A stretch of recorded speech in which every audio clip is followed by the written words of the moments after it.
है कि आपको जानना चाहिए कि आज जज साहब का आखिरी दिन था, रिटायरमेंट था। दूसरी बात ये थी कि उन्होंने 17 जनवरी को डिस्ट्रिक्ट मजिस्ट्रेट को रिसीवर अपॉइंट किया। तीसरी बात यह है कि आज जिन्होंने जो फैसला लिया है वो तो पूरे केस को डिसाइड कर दिया उन्होंने। यानी आपने एक तो कितने 93 के बाद से अब तक खुद कह रहे हैं कि वहाँ पर कुछ नहीं हो रहा था। अब मस्जिद के तहखाने को आप दे रहे हैं तो फिर आपने तो पूरा केस ही डिसाइड कर दिया। भाई कितने साल हो गए, 93 से आप 30 साल हो गए। हाँ, उसमें मूर्तियाँ कहाँ हैं, कैसे मालूम उनको? तो ये प्लेसेस ऑफ वर्शिप एक्ट का वायलेशन है। भाई 30 साल में 30 साल के बाद आप ये काम की इजाज़त दे रहे हैं तो उनका तो एक काम था कि आप उनको 30 दिन का टाइम देते अपील के लिए।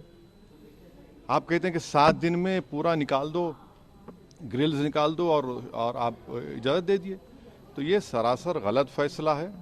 और आखिरी बात यह है कि नरेंद्र मोदी की सरकार जब तक अपनी खामोशी को तोड़ेगी नहीं और साफ तौर पे कहेगी नहीं कि हम प्लेसेस ऑफ वर्शिप एक्ट के ऊपर स्टैंड बाय करते हैं, ये पूरे तनाज़े चलते रहेंगे। और मैं फिर से कह रहा हूं कि जब बाबरी मस्जिद का टाइटल सूट का जजमेंट आया था, मैंने जिस एप्रीहेंशन का इजहार किया था कि वो फैसला यकीनन सुप्रीम कोर्ट हमारा आखिरी कोर्ट, हम इज्जत करते हैं, मगर फेद की बुनियाद पर आने से ये तमाम चीज़ें खुल रही हैं। और उस सुप्रीम कोर्ट के फैसले में प्लेसेस ऑफ वर्शिप एक्ट को बेसिक स्ट्रक्चर का हिस्सा करार दिया गया था। तो फिर ये लोअर कोर्ट सुन क्यों नहीं रहे हैं और केंद्र सरकार क्यों नहीं बोल रही है? अब देखना यह है कि अब इंतज़ामिया कमेटी शायद इलाहाबाद हाई कोर्ट में अब इस जजमेंट गलत फैसले खैर अपील करेगी।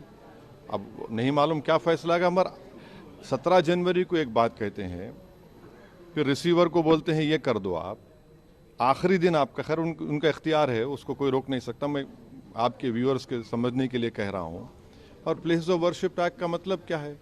30 साल से कुछ नहीं हो रहा है, आप उनको 30 दिन नहीं देते।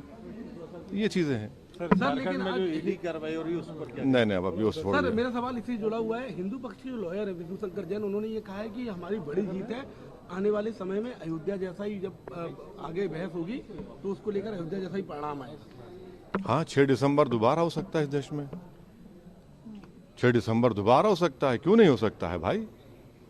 86 हुआ, फिर हो सकता है जब जीबी पंत थे, दोबारा हो सकता है इस तरह।